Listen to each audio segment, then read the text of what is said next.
नमस्कार साथियों। तो स्वागत है आपका हमारे आज के इस नए ब्लॉग में। आज हम पहुंचे हैं कोलकाता के सबसे पवित्र और शांत स्थान बेलूर मठ में। ये वही स्थान है जहां स्वामी विवेकानंद जी ने रामकृष्ण मिशन की नींव रखी थी। तो यहाँ के प्रवेश द्वार से अंदर आते ही आपको पूरा माहौल शांत और आध्यात्मिक महसूस होने लगता है। यहाँ मोबाइल कैमरा रिस्ट्रिक्शन है, इसलिए मैं जहाँ जहाँ अनुमति है वहीं के आपको फुटेज दिखा रहा हूँ। वो बेलूर मठ में, ये कलकत्ता में ही है, हावड़ा में। और हमारी बस पार्किंग में लग गई है। पार्किंग में लगने के बाद 5 से 7 मिनट का वॉकिंग डिस्टेंस कवर करने के बाद हम पहुंचते हैं बेलूर मठ के अंदर। यहाँ पर स्वामी विवेकानंद जी रहे थे, तो उन्होंने ही यहाँ पर इस मठ का निर्माण करवाया था, जो कि उनके गुरु रहे स्वामी परमहंस जी, जो कि स्वामी विवेकानंद जी के गुरु थे। यहीं पर उन्होंने उनसे शिक्षा दीक्षा ली थी। और ये देखिए मठ बनाया हुआ है और यहीं पर उनका निवास स्थान भी था। तो यहाँ पर एक कमरा ऐसा भी है जिसमें उनका बेड, उनकी सारी चीज़ें को संग्रहित करके एक संग्रहालय टाइप का बनाया गया है। और यहाँ पर देखिए फूल, यहाँ पर साफ़ सफाई और फुलवारी बहुत अच्छी बनाई गई है, बहुत अच्छी तरीके से मेंटेन किया है। ये देखिए हुगली नदी, यहाँ पर लोग स्नान भी कर रहे हैं, पवित्र मानी जाती है काफ़ी यहाँ पर। और जिसे हम गंगा नदी कहते हैं, उससे वो कलकत्ता में आके हुगली बन जाती है। ये देखिए थोड़ा फॉग है इसलिए तो क्लियर दिख नहीं रहा है। ये बेलूर मठ के तट पे ही हुगली नदी है। और ये है देखिए मेन बेलूर मठ। बौद्ध धर्म के अनुयायी और बहुत सारे लोग यहाँ पर इसी मठ के अंदर ध्यान लगाते हैं। और अंदर शोर शराबा, मोबाइल बिल्कुल अलाउड नहीं है, तो इसलिए हम वहाँ अंदर की फुटेज आपको नहीं दिखा सकते।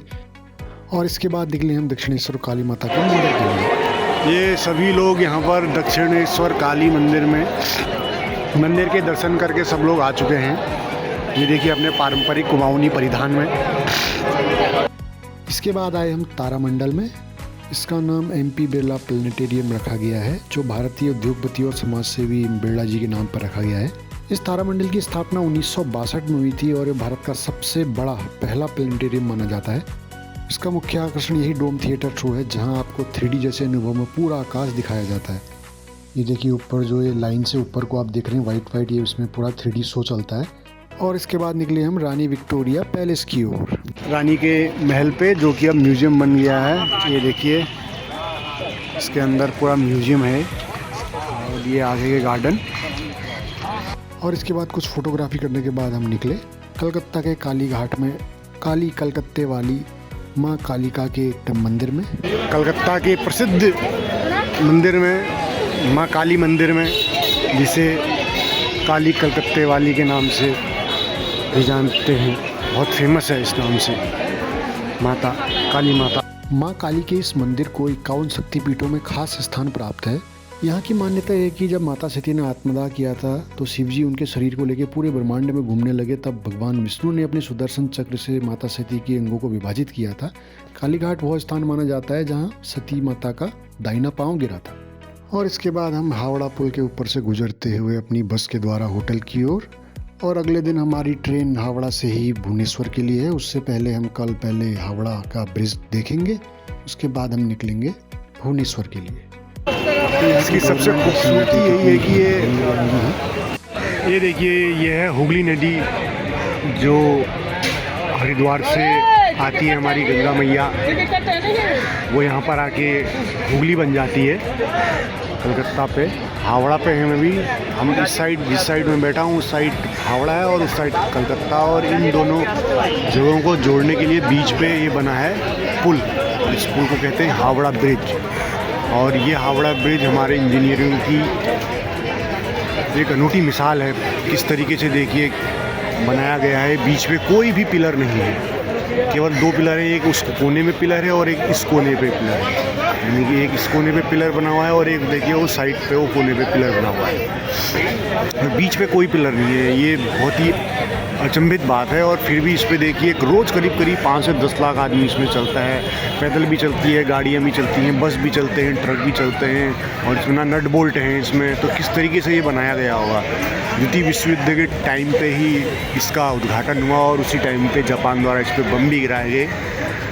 खैर उस टाइम पे ज़्यादा इसको नुकसान नहीं हुआ और तब से देखिए जीवंत खड़ा हुआ है। और इस हावड़ा ब्रिज को कुछ समय बाद रविन्द्रनाथ टैगोर जी के नाम पे रविंद्र सेतु इसका नाम किया गया है। और यहाँ पर देखिए सब लोग नहाते हुए भी, क्योंकि ये यहाँ पर का स्नान यहाँ के लोग बहुत पुण्य मानते हैं। विसर्जित भी करते हैं यहाँ पर, अस्थियाँ विसर्जन भी होता है। तो ये हमारे इंजीनियरों की देखिए उस टाइम के इंजीनियरों की क्या कलाकृति है।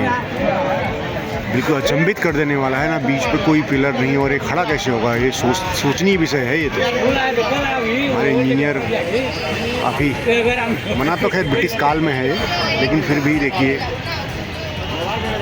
वाह क्या क्या। और देखिए इस हुगली नदी पे स्टीमर भी चलते हुए, तो स्टीमर की सैर से भी आप यहाँ पर सैर कर सकते हैं शहर की, कलकत्ता शहर की। और भुवनेश्वर पहुंचने के बाद इस शानदार होटल में हमारा आज रात का स्टे है और अगले दिन हम यहाँ के भुवनेश्वर के साइट सीन करते हुए निकलेंगे पुरी के लिए। तो ये है भुवनेश्वर में, उड़ीसा स्टेट में भुवनेश्वर राजधानी है इसकी। और यहाँ पे हम पहुँचे हैं भी लिंगराज मंदिर में। 18वीं शताब्दी में बना हुआ ये मंदिर काफ़ी अच्छी कलाकृति है। और यहाँ पर शिवजी भगवान और विष्णु भगवान की दोनों की सामूहिक रूप से पूजा की जाती है। तब इसलिए बेलपत्र और तुलसी की माला दोनों एक साथ यहाँ पर चढ़ाई जाती है। बहुत अच्छा कॉरिडोर है, बहुत काफ़ी बड़ा स्पेस है यहाँ पर। ये देखिए अंदर फ़ोन ले जाना अलाउड नहीं है, इसलिए हम फ़ोन अंदर की वीडियो नहीं बना पाए। और इन पक्षियों की तरह उड़ते हुए अब हम जाएंगे धौलगिरी की पहाड़ियों की ओर। ये मैं भी धौलगिरी की पहाड़ियों पर। और यहाँ पर देखिए सम्राट अशोक और कलिंग के राजाओं के बीच बहुत काफ़ी भयानक युद्ध हुआ था और 2-2.5 लाख लोगों से ज़्यादा लोगों का रक्तपात हुआ था। तो यहाँ पर सम्राट अशोक को उसके बाद हृदय परिवर्तन हुआ और उन्हें बौद्ध धर्म अपना लिया था। तो इसीलिए यहाँ पर ये बौद्ध स्तूपा बनाया गया है। ये देखिए ये है वो दया नदी जो फिलहाल अभी सूख चुकी है। इसी नदी के तट पर कलिंग में युद्ध हुआ था, कलिंग के राजाओं के बीच और सम्राट अशोक के बीच। तो उसी की याद में ये स्तूपा बनाया गया, बौद्ध स्तूपा। बहुत सारे लोग यहाँ पर मारे भी जा चुके थे, 2 लाख के करीब। ये देखिए इसके चारों तरफ शेर बनाए गए हैं। और ये देखिए यही वो पहाड़ियाँ हैं जहाँ पर कलिंग का युद्ध हुआ था। यहाँ की मिट्टी भी लाल कलर की ही है। ये है उड़ीसा कोणार्क में सूर्य टेम्पल। शाम का बेहतरीन नज़ारा। 13वीं शताब्दी में बनाया हुआ सूर्य मंदिर राजा नरसिंह देव प्रथम ने बनवाया था। यह मंदिर सूर्य जी को समर्पित है, सूर्य भगवान को। इसकी आप अगर बनावट देखेंगे तो यह एक विशाल रथ के रूप में बनाया गया है, जिसमें कि 74 पत्थर के पहिए और 7 घोड़े सूर्यदेव के रथ का प्रतीक हैं। जो इस मंदिर की खास बात है इसकी नक्काशी। यहाँ पर जीवन के हर रूप की झलक मिलती है, नृत्य, संगीत, युद्ध, संस्कृति। कहते हैं कि यहाँ एक विशाल चुंबक लगा हुआ था जो मंदिर के ऊपर लगे लोहे के कलश को हवा में भी थामे रखता था और समुद्र में चलने वाले जहाज़ों की दिशा तक बदल देता था। समय, मौसम और कई आक्रमणों ने मंदिर को बहुत नुकसान पहुँचाया और इसका मुख्य शिखर गिर गया था जहाँ की पूजा होती थी। जो ये आगे का फ्रंट है, इसके बैक साइड में मुख्य शिखर हुआ करता था, जो अब ढह चुका है। कुछ उसका इसका बचा हुआ है, लेकिन जितना भी बचा है ये अपनी भव्यता से पूरी दुनिया को आज भी हैरान करता है। और आज यह कोणार्क सूर्य मंदिर यूनेस्को वर्ल्ड हेरिटेज साइट है और ये उड़ीसा की शान है। और इसके पहिए जो आज भी सूरज की रोशनी से समय बता सकते हैं, एक प्रकार की ये प्राकृतिक सनडाइल है। और ये देखिए जो मेन शिखर गिर गया था उसमें जो लोहा इस्तेमाल में हुआ था, वो लोहा देखिए आज भी इस स्थिति में पड़ा है। इसको ना जंग लगाया, देखिए किस तरीके का ये लोहा होगा। बहुत अचंभित बात है। अगर आप उड़ीसा आ रहे हैं ना तो कोणार्क मंदिर आपके ट्रैवल लिस्ट में सबसे ऊपर होना चाहिए। अद्भुत।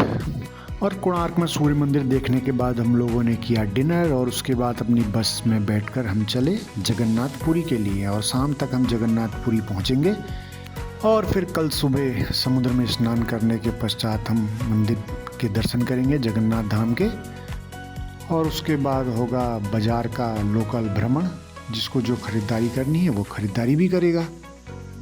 और पुरी की तरफ जाते हुए हमें पड़ा ये चंद्रभागा से हमने ये देखिए समुद्र के पूरे नज़ारे लिए और उसके बाद पहुंच गए हम अपने होटल। हर जगह की तरह यहाँ पर भी हमारा होटल काफ़ी अच्छी लोकेशन में है, हाइजीन और साफ़ सफाई के मामले में बिल्कुल बढ़िया। इलेक्ट्रिक केटल, 2 वाटर बोतल, चाय का सामान, सभी बेसिक एमिनिटियाँ सारी हैं, वो काफ़ी साफ़ सुथरा। तो मिलते हैं हम अब अपने नेक्स्ट ब्लॉग पे।